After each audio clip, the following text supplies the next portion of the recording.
My friend and I always used to walk through a wonderful spacious park when we were younger. It was full of tall trees and it was very nicely maintained. In this large park there was an abandoned mansion. I can't really say how long it had been there, but on that day the front door of the mansion was wide open. The two of us decided to check out what was inside the place. As we inched through the door, the very first thing we noticed was that the mansion's floor was littered with crumpled up pieces of paper. We looked at each other and observed that there was no furniture, nothing except for those wrinkled balls of paper. The mansion had 6 rooms on its main floor, and every room we entered bore more and more scrunched up pieces of paper. We decided to open up one of the paper balls to see what was inside. Our curiosity got the better of us. I picked up a single wrinkled piece, and as my friend picked up another, I unfolded my paper, smoothing out its bends and dents. At that moment, it was almost as if a piece of a rainbow emerged before our eyes, and I was suddenly standing next to a large window in one of the upstairs rooms of the house. I was looking outside into the large park when I looked down at the piece of paper I held.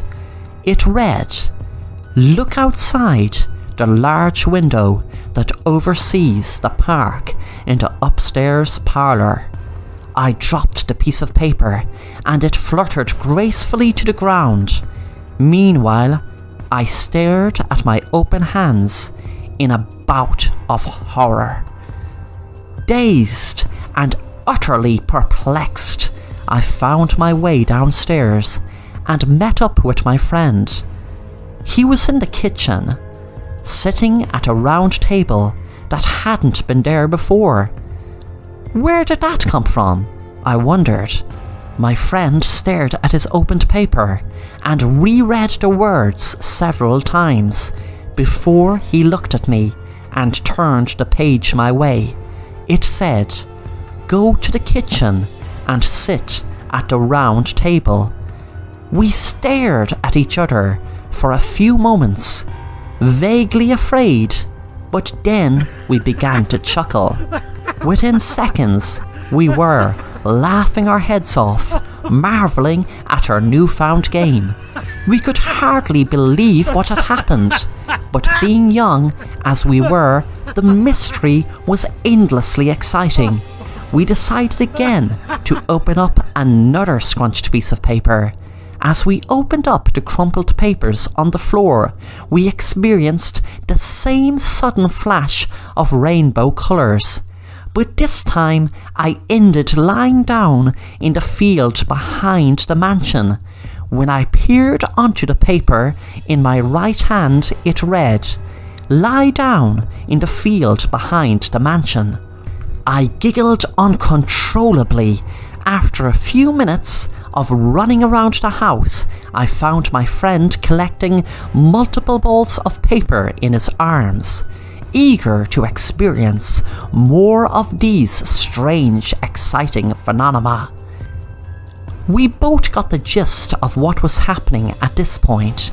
We had no idea as to how it was possible, but we decided to have more fun with it. The supernatural always had a way of captivating our hearts. After a few more run-throughs with these strange mini teleportation devices, I began to feel apprehensive.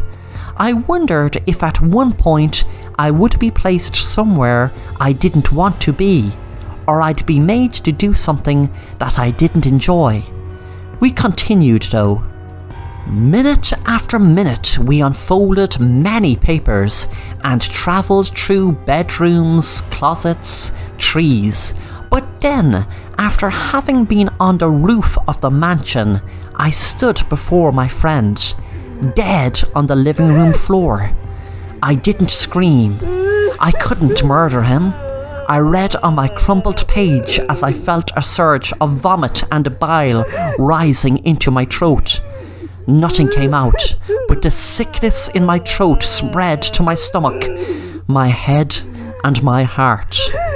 I didn't know what to do at this point. I began to scream and shout, praying to God for this to be a nightmare. I wanted it to go away. I wanted to rewind our day and be outside again, together walking underneath the trees. I willed myself to be calm, and I hesitantly unfolded another paper in the hopes that the problem would correct itself. Once again, I saw the colours of the rainbow, and I found myself standing behind a tree several meters away from the house. I could clearly see the front door within a few instants. I saw both myself and my friend walk through that door. I began to wonder if I had died or if I was having an out-of-body experience. I looked at the sheet in my hand, and the only words scrawled upon it were, "Time will repeat itself, and a paradox will take place, and it will be allowed." That gave me an idea. In my pocket remained the paper that made me kill my friend. Without looking at it, I crumpled it back up. Quietly, I followed my other self, who had separated from my friend, as he explored the rooms of the house. As I crept behind him, he turned around very suddenly. Before he could utter a syllable, I forced the paper in front of my eyes, and in a flash of rainbow colours, I was able to kill my other self. The laws of time allowed me to take over my dead self's place in this world, and also because of the fact that it was allowed to happen. As it was written on the second piece of paper that I had on me, which reversed time, it must have control over time and paradoxes, which made me now the new alive and present of my other dead self. I hid my limp, bleeding other dead self in a cupboard in the upstairs bathroom to rot. To my great relief, I heard my friend call my name from downstairs. My friend who managed to stay alive, and well, my best friend. When I went downstairs, he greeted me excitedly, smiling childishly, and being blissfully unaware of the situation. I pretended that nothing had happened. In a heartbeat, I told him that the house creeped me out and that it would be much better if we left. After that day, we never went near the mansion again. I don't know if anyone saw or heard about anything that happened between us, but I recently heard from another friend that the house had been demolished. I dreaded the probable prospect that my corpse was uncovered in the bathroom cabinet.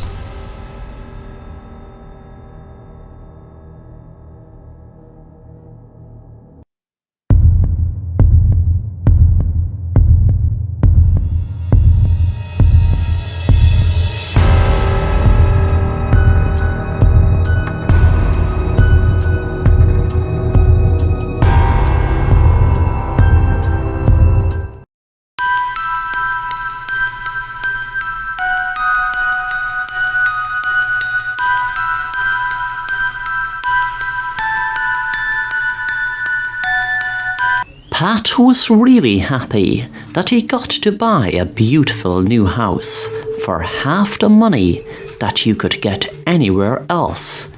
It was just the type of house he loved and in an area that he dreamed of. Prior to finding the property, he spent hours on end looking at property sites and couldn't find anything that suited his budget. Pat used to work very hard in a factory for long hours, but for some reason he seemed to have hardly no money left when it came to paying bills. When he used to be working long hours, the only thing that kept him going was holding on to the hope of finding a property that suited him. He had a feeling one would come along. Then one day, while he was reading the newspaper, that opportunity arose.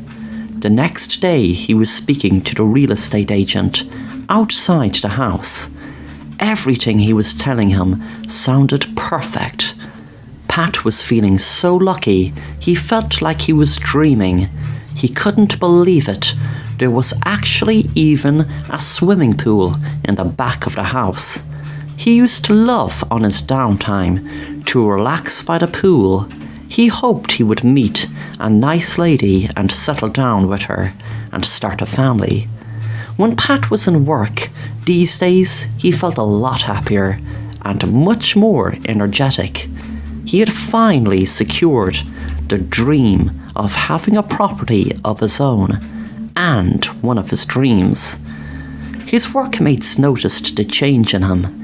They even said it to him. They thought he met a new woman and asked him was that the reason. When he told them about his new property, they couldn't believe it. He could even sense jealousy from some of his workmates. One night, Pat was watching TV, and suddenly he smelt smoke. He went into the kitchen to see a huge fire. He quickly got his tablet that was nearby to document the damage to claim fire insurance. He hoped he wouldn't lose his dream house over some stupid fire. Suddenly a page from a newspaper fell in front of him. He picked it up and saw what looked like his house staring right up at him. He read, "Dream house goes on sale after 50 years, after man claims the property is too haunted and dangerous to people live in. 3 people perished in a fire 4 times over the previous 10 years. The owner passed away this month, and with a lot of legal battles, the property finally goes on sale for a fraction of the price it is worth." Pat stopped reading, realizing he was in the middle of a fire. He got a start when he saw 3 people standing in front of him. They didn't seem to be one bit worried about the fire. He screamed at them to get their phone and call the firefighters. One man said to him, "Don't worry about the fire. You had to see that article to break you being dishonest with yourself. We were the same until we got a newspaper piece flying into our face. You are already dead, just like us, but now that you realize it, you can see us." Pat froze in the spot, realizing there was fire all around him, but he felt no pain. Then he looked over, behind the people, and saw himself lying dead on the ground, almost burnt to a crisp.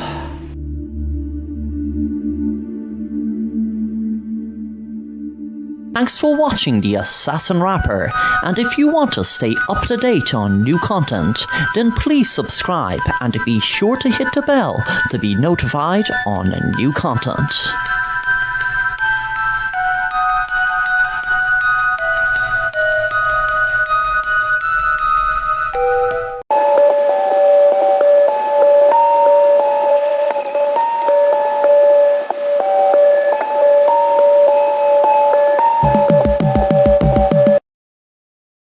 Mary and their daughter Susie were so happy as they were going to a new horror theme house for Halloween. It was meant to have been like a real horror house you'd see in the movies, and there was even a ghost train in it also. They were amazed at the outside of the house. It was like a haunted mansion. They paid for their tickets at the box office and walked through the house, admiring all the Halloween stuff all over the place. Susie said, "I know, it's so cool." Mary turned around and said, It sure is. Then a while after Susie said, I'm not allowed, Mary asked her who she was speaking to, and Susie said her imaginary friend. It was going on for a few weeks. Mary heard Susie talking to herself in her bedroom, but when she opened the door, nobody was there. Mary asked Susie what was her friend's name, but Susie said she wasn't going to tell her until after midnight. Susie found it strange, but guessed lots of kids had imaginary friends. When they walked out of the house, they were in a mock graveyard with ghouls, witches and goblins and all other sorts of spooky things. They walked around admiring it. The place had an eerie feel to it, but Mary and Susie were enjoying it. Susie got really excited when she saw a Ferris wheel and begged her mom to go on it. Mary was afraid of heights, but let Susie go on it alone. Susie was so excited, and when she was going around on the wheel, Mary took a photo of her. After the ride, Susie came down, and Mary was wondering why she was soaking wet. She asked, Sweetie, why are you soaking wet? Susie said, because my friend was hugging me. She was scared, and she was wet. Her clothes and hair were soaking wet. Mary just put this down to another weird tale about her imaginary friend, but she had no explanation what soaked her. But then things got weirder when she checked her phone and froze in fear. She could see a weird face next to Susie in the Ferris wheel cart that she was in alone. She asked her who it was or what it was, and Susie said, that's my friend. Afterwards, Mary approached one of the workers asking was the face some sort of Halloween trick for the park, but the worker said, no miss, sorry, I've no idea what that is, but I know every single trick we have in this park, and believe me, that is not one of them. Later that night, when Mary was at home, she was pondering on what made that weird face appear in the pic, and adding to the weirdness of the whole thing, Susie talking about her imaginary friend. Something clicked with Mary. Her friend wouldn't tell her name until after midnight. Her being soaking wet. Mary looked through her drawer and took out her diary she kept since she was 8 years old, the same age as Susie is now. She read, today was Halloween, but it was the worst Halloween ever. Me and my friend snuck out of the house after midnight and went down to the lake that was meant to have been haunted. We were walking over a plank of wood when my sister Amanda fell into the river. I tried to save her, but I couldn't. I had just ran home and pretended I was asleep all night. Mary froze in fear, reliving that horrible Halloween night when she was 8 years old. No one knew what had happened. The body was discovered a few weeks later, but it was put down to an unexplained death other than drowning. The words after midnight came into Mary's head again. She ran into Susie's room. When she opened the door, she could see Susie staring at a little girl that said, my name is Amanda.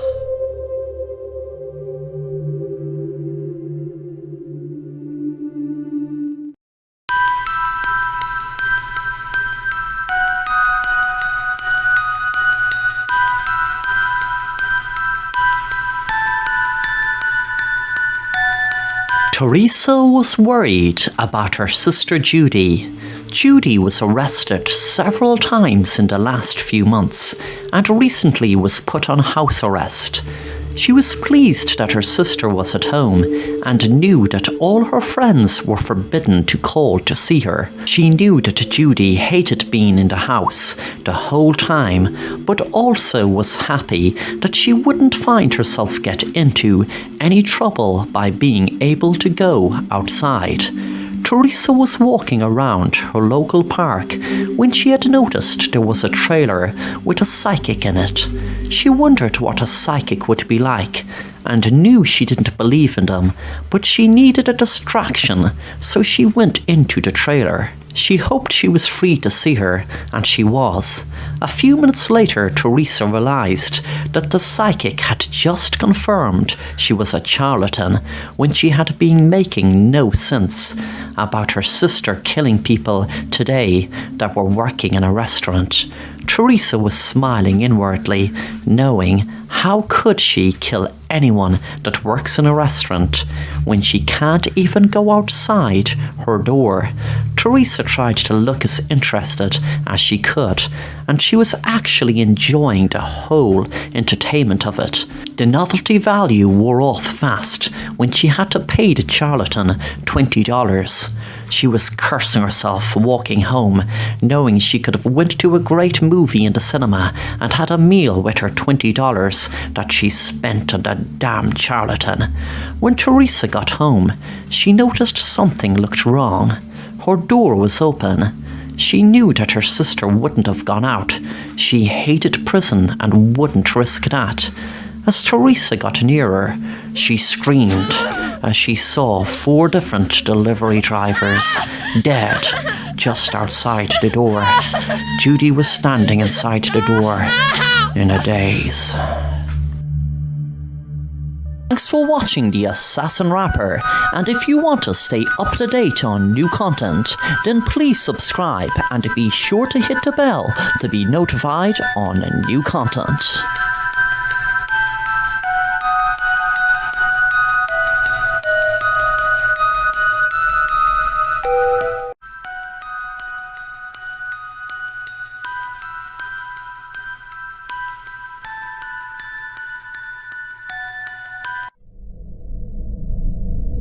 No one speaks of 44 Cedar Road. On a street lined with family homes, each with decorated front yards and fresh-cut grass, there stands another. No tragedy took place within its walls. No murders or assaults. No one had ever died in that house. In fact, no one has ever lived in it. Over the years, there have been many offbeat and strange theories of its darkness, from the belief that it was built atop a portal to hell to a curse. The one idea most people choose to believe is the simplest one, the one that rings true to anyone who stands outside, looks upon the house. It is simply this: neglect. All things have a purpose. Whether it comes from man or nature, each thing on earth was put here for a reason. This house, built only some 35 years ago, sometime in the late 1980s in fact, was constructed to be a family home, but it never came to be. From economic recessions, bad timing, and luck, the house was never sold. Each time a family came to walk its halls and speak of a potential future, the neighbors discerned a brightness about the place. When those families would leave, only to find another home in another place, the house grew darker, its neat wood and glass feeling small to any observer. Year after year, open house after open house, it was left discarded, each day seeming less like a home, each day growing more distant, like a thing not of its neighborhood or any other, a thing not built, rather placed here, between 2 very real homes and across from another, close enough so it could see and hear the neighboring families. As the years passed, its shades grew longer in the sun, its paint dim in the afternoon light. As a thing not of this world, the house remained there, the smallness it once portrayed now gone. Some 30-odd years later after its construction, with years and decades of emptiness inside, it grew strong, it grew hollow and vengeful. It grew haunted. The tragedy which is most infamously associated with the house is that of the Aaron Selinsky disappearance. According to police reports, the boy was last seen by a friend who resided on the far end of Cedar Road.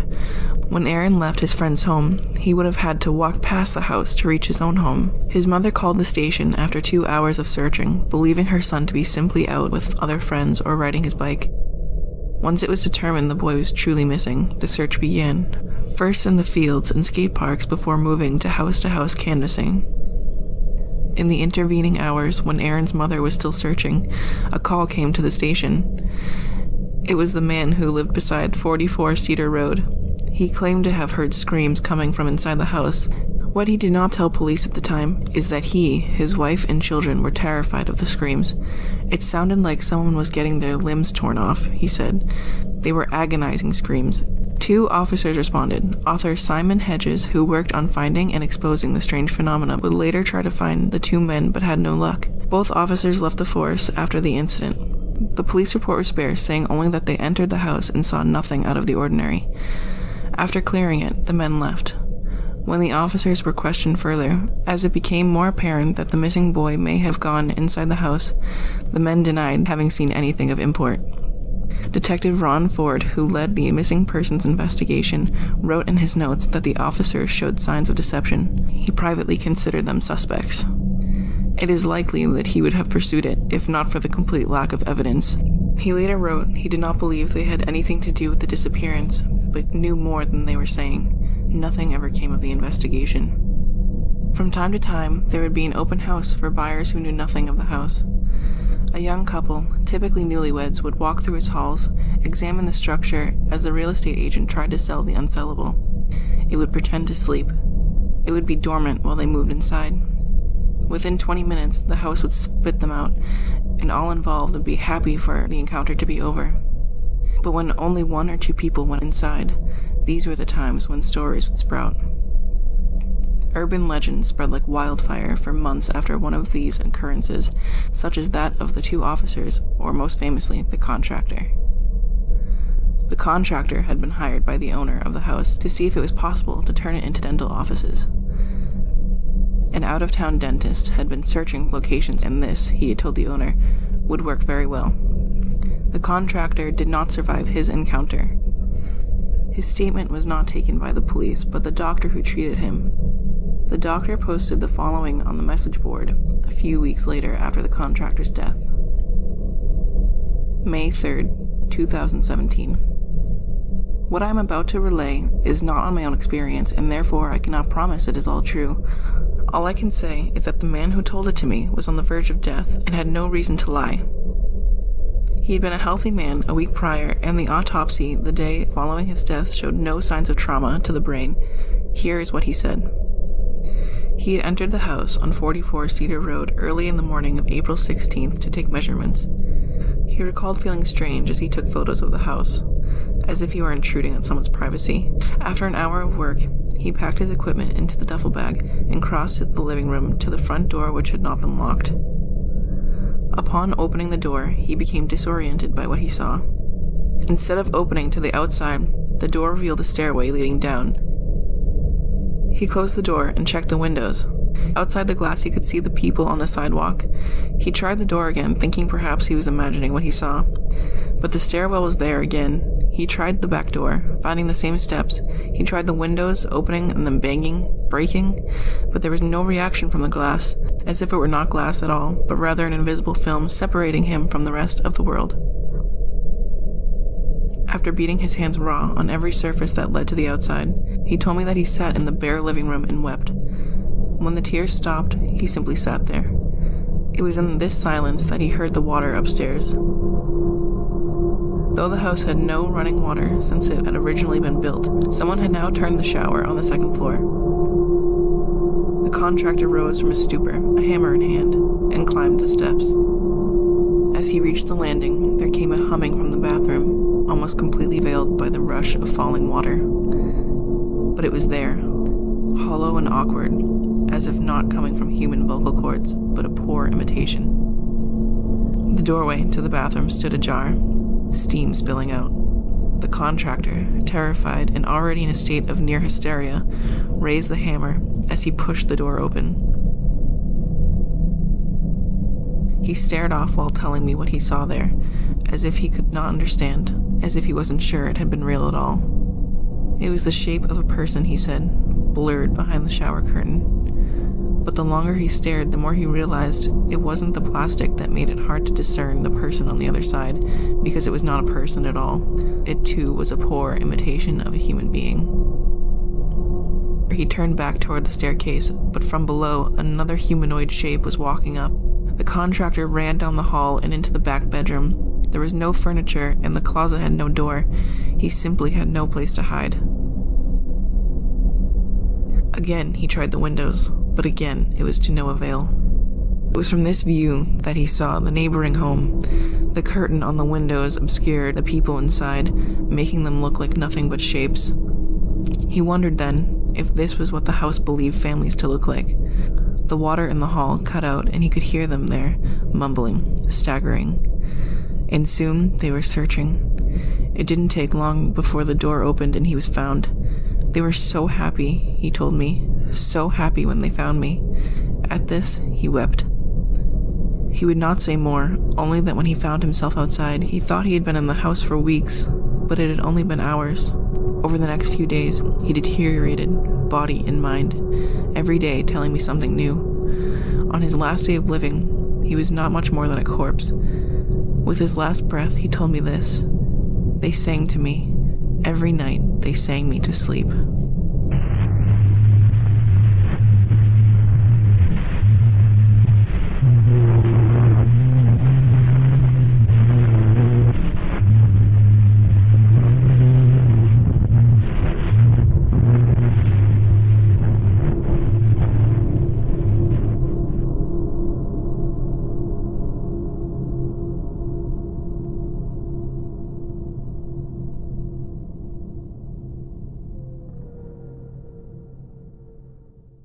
Thanks for watching The Assassin Rapper, and if you enjoy the content, then make sure to subscribe and hit the bell to be notified of new content.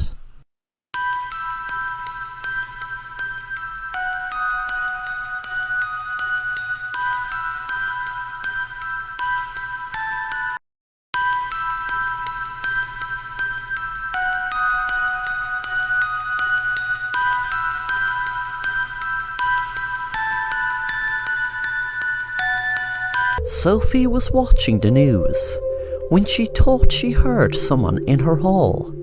She put the TV off and went out and checked to see was anyone in there. Suddenly she jumped when she looked up her stairs and saw a figure duck into one of the rooms. She went back into the living room and rang the police straight away. She was scared an awful lot knowing in her town there was a serial killer attacking women in their own homes.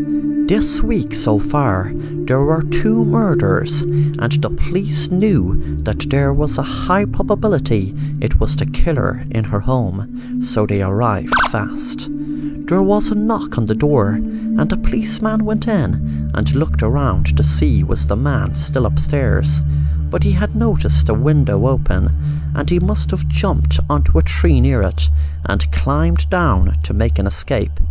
The police officer told Sophie what he had seen and took a statement from her. He told her he would take another look around, but do not worry, as there were 2 police officers outside her driveway in a car watching her house. When Sophie was alone, she had an idea. She had an app on her phone that filmed her door whenever there was movement, even if anyone didn't know. She had realised the intruder might not have even been near the door, but she gave it a try anyway. When she went into her app, she had realised the camera did film someone at her door.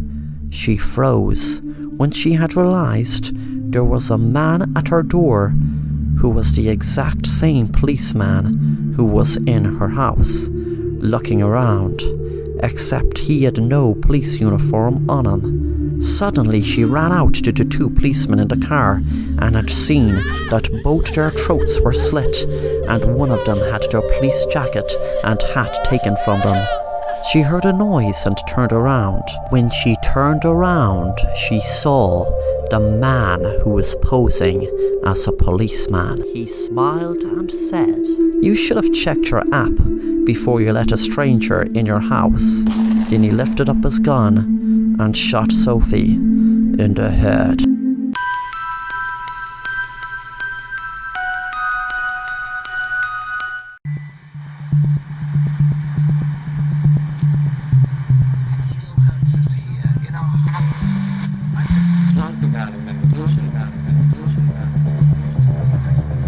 One of the most wretched haunted house stories is from the year 1912. And what makes the story so wretched is that the story is true. On June 10th, 1912, Josiah and Sarah Moore were stabbed to death inside of their home in Villisca, Iowa. It was just like any night, and both Sarah and Josiah were in the house with their 4 children and 2 friends who were spending the night. Unfortunately, they were all killed. To this day, the crime remains a mystery. Nobody really knows who killed them, what killed them, and why. Were they just a random target, or was there some reason? No matter what reason, there was no justifying the horrible murders that took place inside the Moore home on that horrifying night back in June 10th, 1912. The Moore's home is considered to be one of the most haunted houses in the United States of America. But just like most paranormal experiences that happened in certain places and murders and hauntings, there are always certain people drawn to them places. People pay $400 to stay for one night inside the Moore home. There have been paranormal tours, but they have been cut short by children's voices, falling lamps, moving ladders, and flying objects, says the Villisca Axe Murder House website. One of the worst events that had happened in the house since the murders was when a paranormal investigator stabbed himself after spending the night. As the Villisca Axe Murder House website states, skeptics have left believers.